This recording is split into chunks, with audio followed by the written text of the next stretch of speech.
don't mind. I mean, you are the president of the Federation of Kumasi Traders.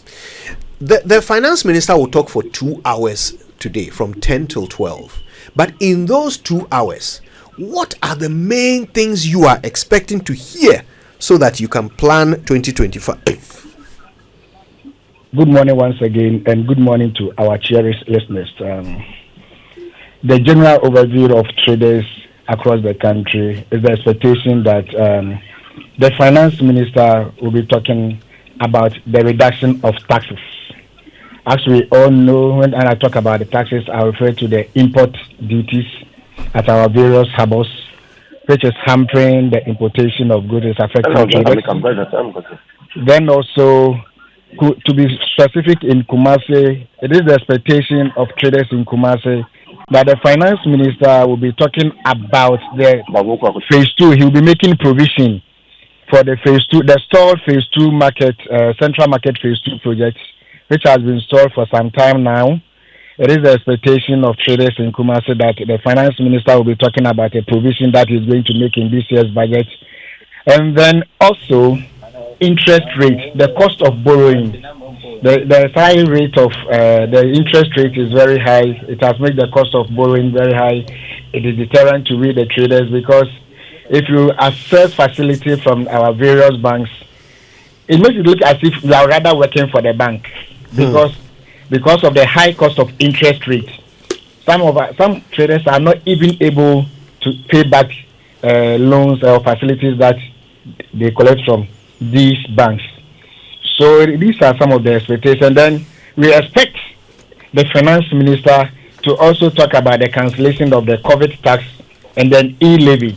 When I talk about the e-levy, the effect that it is having on traders in Kumasi is that most of our clients, most of our colleague traders who buy our wares from the hinterland and other parts outside Kumasi, because of the high cost of transportation, they expect us that they will transfer the monies to you so that you send the goods to them. But hey, if they intend sending these monies, there is an e-levy tax that will also attract extra taxes on this money. So it has become inconvenient for them. The other way around is the high cost of transport fares.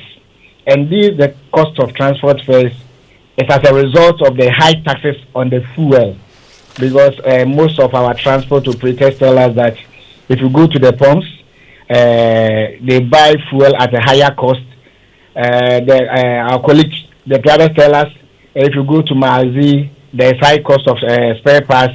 So it is also having an effect on the cost of transport fare, and it makes us difficult in the cost of doing our business. These are a few expectations that we expect, and as the conversation goes on, I will add others. No doubt. All right. Now, Tony, you in person deal particularly with spare parts. Now, we've already heard from some spare parts dealers in Accra who have certainly raised the issue of import duty.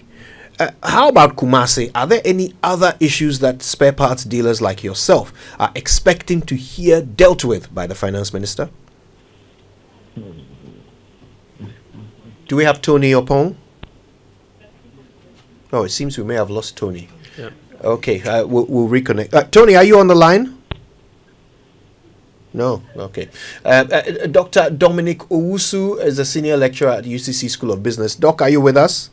Yes, please, I'm with you. Fantastic. All right. Now, I know that you've been helping our sister station ATL-FM with a lot of analysis of what the expectations should be in this upcoming budget reading.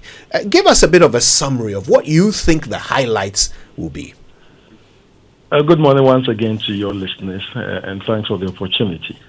The highlights are not different from what my colleague panelist from the other side also said. Basically, we are looking at the plan of the government to take out those nuisance taxes as was contained in their manifesto, because these were the things that the people looked up to and gave them the mandate.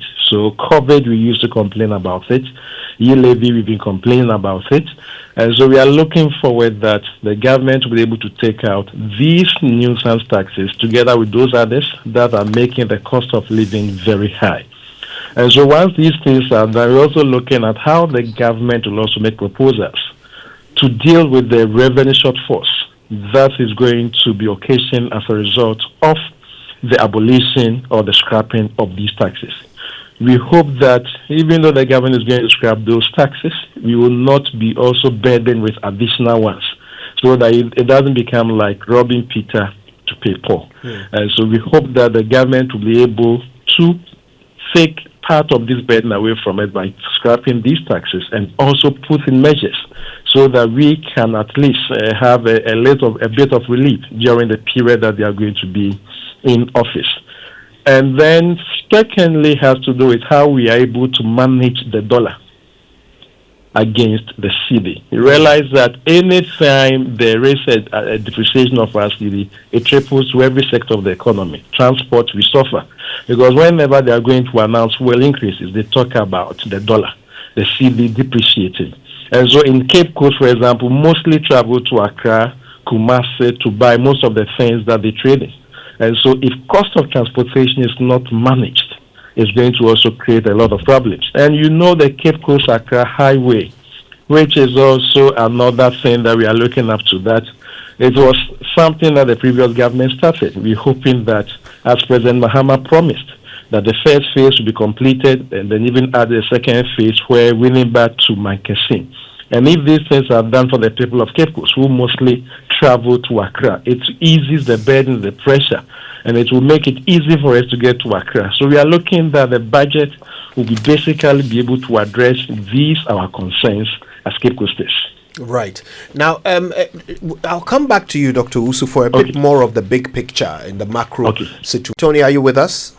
Yeah, I'm on the line. Fantastic. Thank you for your patience. So I was asking just before we got interrupted that we know that spare parts dealers are concerned about import duty. Anything in addition that the Asante regional spare parts dealers will be having their minds on?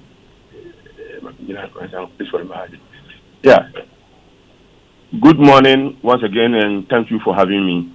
The spare dealers of Swami Magazine and Ashanti region as a whole, we are looking forward today to hear from the government that he's promised that he is going to give us a fixed duties at the port. We will hear something good out of that. And then also we are not expecting new taxes because the taxes at the ports are too many, and it will be the cost of the increases of prices of goods and services in this country. So today we are expecting to hear something about the scrapping of the 2% special levy import duties, and then the abolition of the e-levy, and then the COVID levy as promised by the government. Okay, so you're expecting those levies and taxes to be scrapped as promised. Yes. Give us a picture of the effect that will have on your business when these taxes, if these taxes are removed. Yeah, like I said earlier, if you take an import duty, levies, and the charges on our duties at the port, it amounts to about 50% of the cost of doing business here in Ghana. So if these taxes are removed or something good done about it, it's going to help a lot. It's going to bring prices down, and it's going to help the whole nation. So we think it's a good thing for the government to honor his promise. Okay. Now tell us, how have things been over the past few years in your particular sector, spare parts dealership? The most problem that we've been facing over the years has been the issue of the dollar-cedi relationship. That has been the pain of that. We've lost about 50% of our trading capital because of it. Because today is 10, the next day is 12, then the next day 14. It has been going on and on. So there's no way you can plan.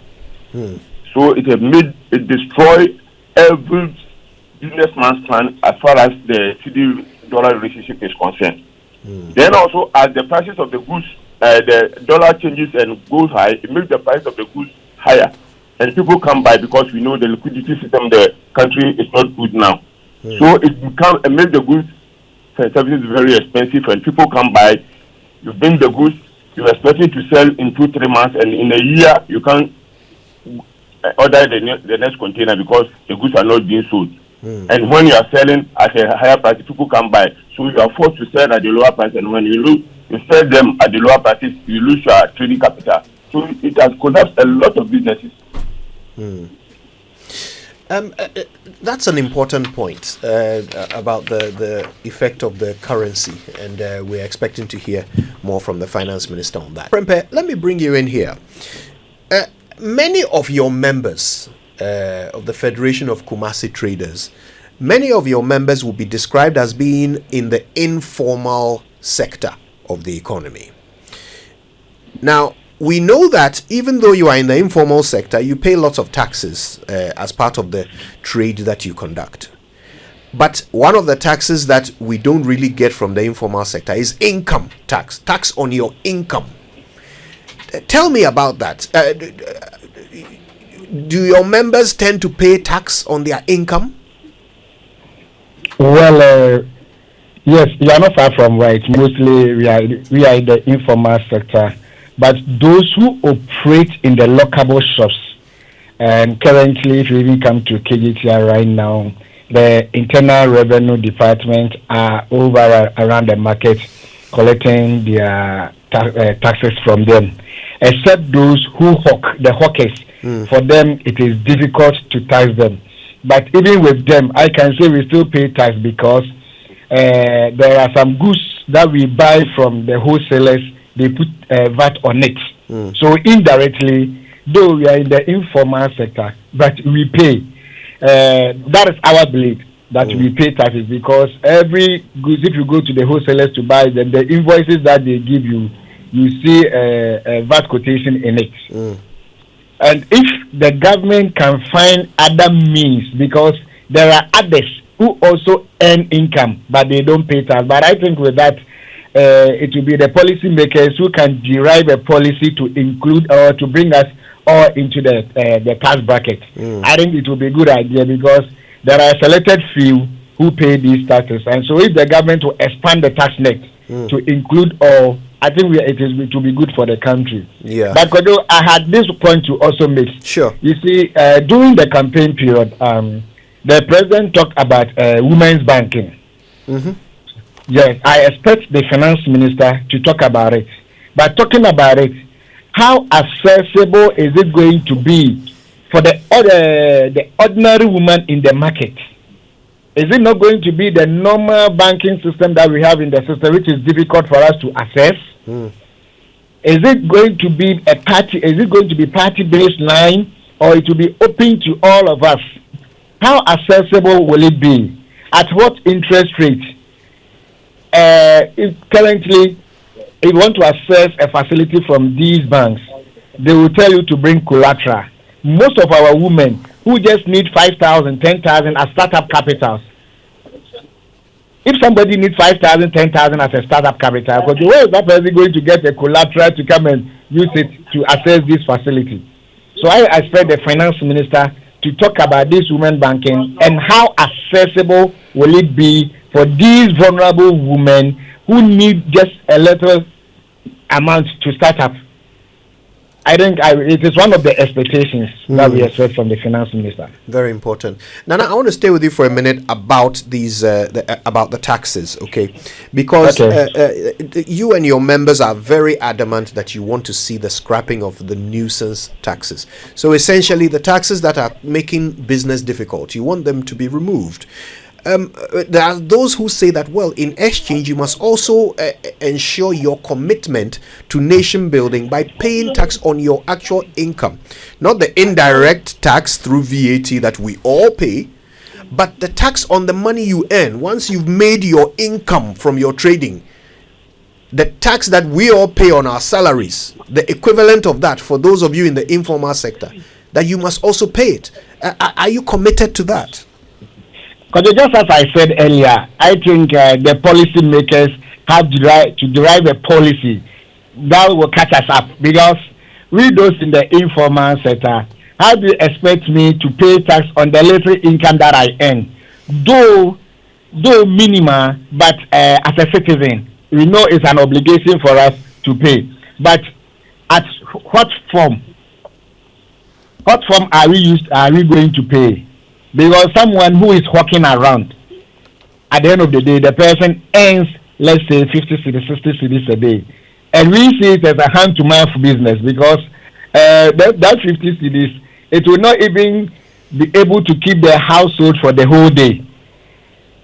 So if we are going to be supported by the government, in, let's say, that just as I was elaborating about the women's, if we are able to access loan facilities to equip us into our businesses, it will not be difficult for us to pay. Because I find it difficult how I will be able to pay tax on the little income I earn, let's say, because a water seller, maybe someone who is working around a car, around the lorry terminals, around the various markets, the person earns a little over 40 cedis a day.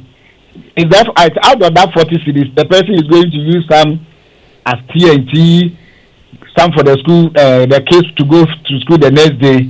So it will be very difficult for such people to be taxed on their income. So I don't know how the policymakers are going to bring a policy out. But it will be a good idea if they could expand it in other ways that we will all contribute to the tax in the development of the country. Okay, thanks for that. I mean, to be fair, for those of us who pay income tax, there are brackets. And so if you are earning below a certain amount, you probably don't even pay any tax on your income. But beyond a certain amount, then you do. So that is probably how it's supposed to work. Let me bring back Dr. Dominic Owusu. Doc, I want us to look at the big picture. We've been calling it the impossible budget here at Joy because the numbers are very difficult to reconcile. Government is expecting to rake in some 318 billion Ghana cedis of revenue. Okay, however, the things we have to spend money on are so huge. So, for example, last year we spent about 32.7 billion on education, about 17 billion on health. We spent about 73 billion on the wage bill alone. On agriculture, we spent about 3.3 billion. Free SHS cost us about 3.6 billion. Our debt management, debt servicing, 216 billion. So as for the 318 billion expected revenue, it's finished before we even receive it. How is government going to actually fund its programs in 2025? It's going to be a very challenging year for the government, but I know during the campaign season, even when we are not aware of the realities by now, they will be aware of the realities, and then with the national dialogue that was organized, at least the government has also appraised himself with the realities on the ground. Whenever we talk about fiscal discipline, this is where it has to come in. And so that is where we need to prioritize the areas that the government needs to spend. It is not every sector that may have to experience. And that's where the government will have to identify priority areas and areas that if spent over or if the government spends there, they'll be able to reap enough revenue or it will be able to get us the benefits that the nation that the nation deserves. And so fiscal discipline is key. And two, the government's ability to prioritize areas that will require attention. If the government is able to do this and not decide to spend because I have to spend to please the people that voted for me, that is where we need to talk to them for them to know that this is the state that we find ourselves. And so when President Mahama was describing the economy as criminally managed economy and those things, at a point I sided with him because of how things have been managed over the years. And so this is the time we need to show leadership as a president and leadership as a nation. That is it every aspect of the economy that we want to spend on. Looking at the income that we're expecting to generate. What are the priority areas? If education and health is our priority areas, then we should be able to spend. And secondly, when you look at the audit reports, Public Accounts Committee audit reports, and you look at the quantities of monies that the government loses because of the inactions and the actions of public officers. The government need to have a way of plugging those loopholes, because you cannot always be spending and you are not getting anything on it. And people who are expected to police are the ones who are also engaged in the looting. And so if the government is able to plug those loopholes and take drastic decision or action against public officers who have been involved in some of these thefts and issues, which has contributed the government or the economy losing more money, I think gradually we'll be able to get there. And so once we're able to prioritize and once we're able to plug these loopholes, we should be able to generate enough revenue to be able to fund priority areas. And once we're able to address these priority areas, then going forward, it can trickle down to those other sectors that will also require attention. Doc, Fento here, a quick follow-up question on what you just spoke about. So, critical areas for this budget, revenue mobilization being a key one, expenditure rationalization, widening the tax net, and even debt management. Now, you mentioned the importance of plugging the holes in terms of checking public corruption. The government has announced that they want to set up the Independent Value for Money Department, which is expected to save the country around 3 to 4% of the GDP being lost through corruption. How important do you think policies like this particular one could have a huge impact in terms of checking public corruption? This is also part of, as you rightly say, it's part of the measures. Corruption has always been with this. You cannot eliminate corruption entirely. Even economists say that an element of corruption is good. However, the levels that we are witnessing are such that even they are not plugged.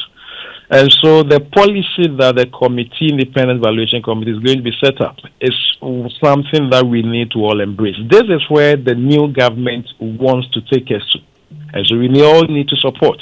One thing is that mostly when government comes out with these nice policies, implementation has always been the problem.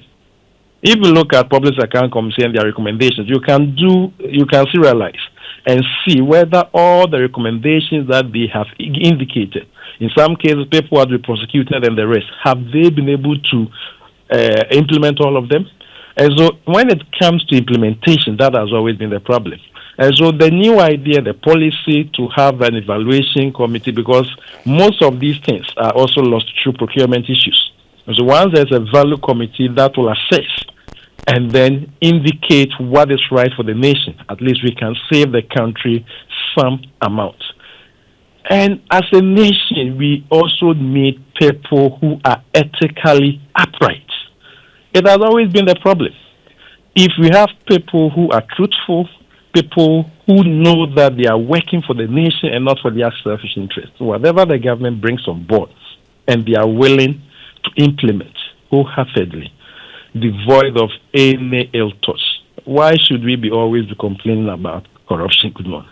We should not be talking about corruption. All of us go to church. Our church, we have values that we are all supposed to follow. How well are we following these values? Because if all of us are ethically upright and we know right is right, wrong is wrong, the government comes out with a policy and you are being asked or taxed to implement, you do the right thing. And I believe that this policy, to a large extent, will contribute to reducing corruption. But still, we need to have men with integrity that should be put at these places to be able to ensure that right things are done so that the nation can be saved. Then all the things that we are all talking about, where is the government going to get the revenue from these little things, we will also be able to generate our own income and then wean ourselves from over-dependence of foreign aid and the others. And then that is when Ghana can develop. When you talk about America, we talk about Europe, that they are doing well. They are not doing well because they are superhumans. It's because they are individuals who have been put in places who are willing to work and they are willing to die for the nation. And they will not allow few individuals to benefit, whilst the super majority struggles. And so if we get these kind of personalities leading, and I know that with the second coming of President Mahama, he should be able to do that. Very well. Nana Prempeh, if you're still with us. Now, one of the things that the finance minister is looking to do, or that means a lot to him, is price stabilization. And as traders, obviously, this is one key area that is of a massive concern to both consumers and even for traders themselves. Amongst you, what do you think are the biggest drivers of the price volatility in the market? So much so that if government can address that, it can bring relative stability in the pricing of goods and services. It all boils down to the dollar-cedi relationship. Because, as you know, a lot of the goods that we sell in our open markets are imported. And when these importers bring these goods, they tell us that the exchange rate was high, so they have no option. The facilities that they took from the banks, the interest rate was high, so they have no option. And if you look at the value chain, these importers when they bring these goods, they give it to the wholesalers, and then we, the retailers, also go to these wholesalers for the goods. So you realize that by the time it gets to the final consumer, the prices will be high. But the major driving force is the dollar-cedi relationship, which also had effect on the cost of transportation and other goods. Absolutely. And there are instances, one of the biggest problems that many consumers always talk about in this country is that traders are always quick to increase or adjust prices upwards when the dollar starts to appreciate against the cedi. But they don't tend to do the same when the cedi is relatively stable or even when it's appreciating. Among traders, what usually is the conversation around price increases in terms of organization? Is this an organized way of doing this, or what usually is the case in terms of when it's agreeable to increase prices, and when it comes to reduction, people are always a little bit more reluctant? It has been so because we do stock these goods with the higher rate that you brought the goods in. So let me give you a classical example. Let's say within this week, I've gone to bring my goods at a higher cost, at a dollar rate of, let's say, 16.5. I have stocked the goods. Now, within a week or two, the dollar has been reduced to 15.5. Meanwhile, at the time of going for my goods, I bought the dollar at 16.5, meaning that I cannot reduce the goods because the dollar has come down within that short period. And there's uncertainty about the exchange rate as well. You might buy it today, 3 days or 4 days. By the time you return back with the goods, you realize that the dollar has also increased again. So oh, that's too bad. I think we've lost Nana Prempeh there. Tony, you're in the same bracket with Nana Prempeh. He was making a point about buying the dollar at a certain rate, and even after you've bought the goods, if the dollar comes down, it still doesn't make sense to reduce the prices of your goods. Is that something that you subscribe to? Because spare parts obviously fall in this bracket. Okay, I think we've lost Tony as well. Doc, are you still with us? Yes, please. Okay, Doc, let's talk about the attempts to increase our tax to GDP revenue, because this has been an ongoing conversation for the longest time. Ghana's current tax to GDP ratio is around 13 to 14%. That is way below the middle class average of around 20 to 25%. Now, so many experts have often come up with ways they believe we can widen that net. From where you stand, what do you think we are doing wrong, and how can we increase this? Because it's becoming increasingly clear that it's one of the areas that if we do effectively, we can raise a lot of revenue. Yes, when I side with you, it has always been a problem, widening the tax net to include so many people, which would then reduce the burden of those in the formal sector. That has always been the conversation. GRA this year set up an ambitious target, that they'll be able to go out there and do so.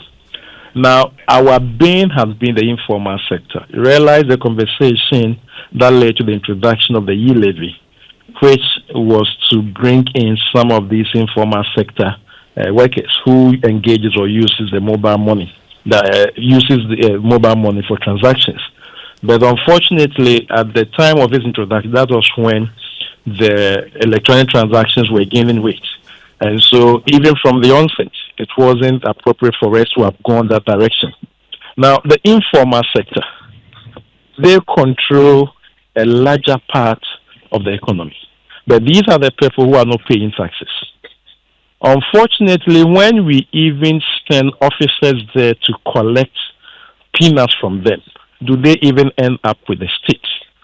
It comes back to what measures are you going to put in place to ensure that the informal sector, who are also earning good revenue, are also brought into the tax net. As my brother indicated on the other side, they were talking about the support the government can give them so that they can generate good income to be able to pay.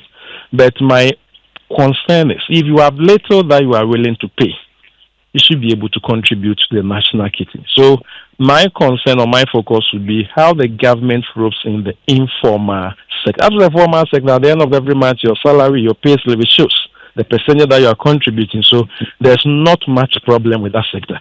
So if the government is able to rope in the informal sectors, remember those times before introduce the tax stamps and the rest, we should be able to think innovatively to see how we can rope in these informal sectors for them to also contribute to the revenue.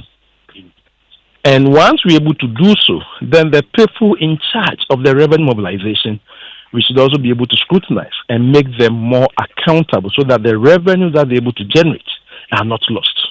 And so if we're able to do that, bring in the informal sector, ensure that the revenues that they are able to bring are also managed well by the people who go there to collect, then we should be able to address. The other thing is, how do we even make it more convenient for those people to pay the taxes? We always talk about electronic, other means. We should make it easy and convenient for the informal sector to pay. If I will have to go and queue to pay taxes, if I will have to go through a whole lot of documentation to be able to pay it is in itself a disincentive the informal sector, who think that every minute is money. And so the more time they leave their work, the more time they will have to spend on other things just to file or pay taxes. In itself discourages them. So we must find a way that will make it easier for those in the informal sector to be able to contribute to the national kitty.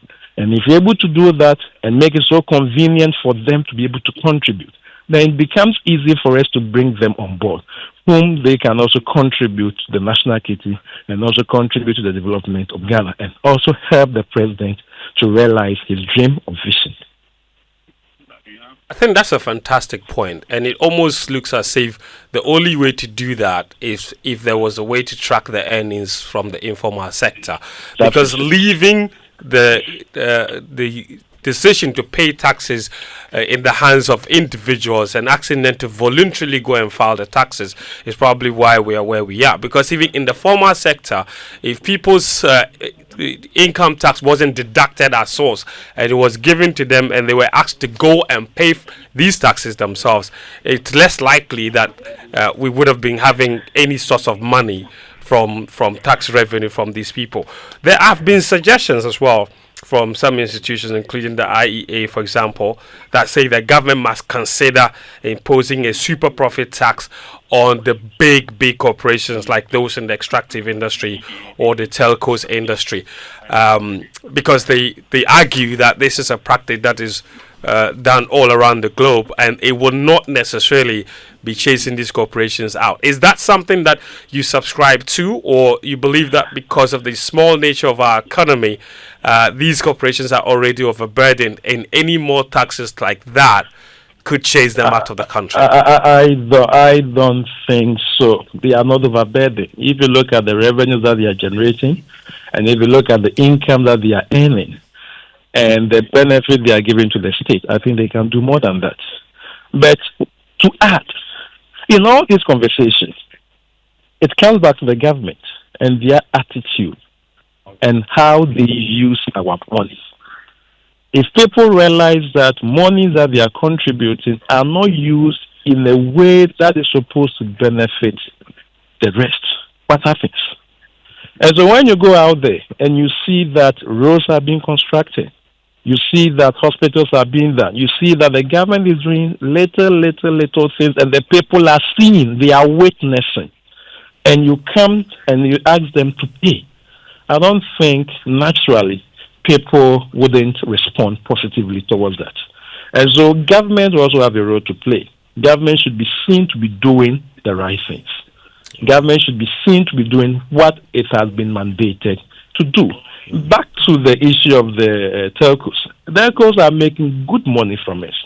Look at the charges that they were making. At the point when the e-levy was introduced, they reduced their charges.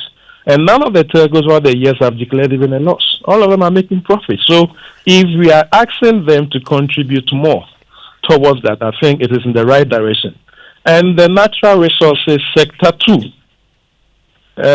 We need to also move away from how we be managing the sector. How do we also make them contribute bountifully toward the national cake? It is something that we also need to have a second look at. We want to formalize the sector, but those who are already there, what has been their contribution?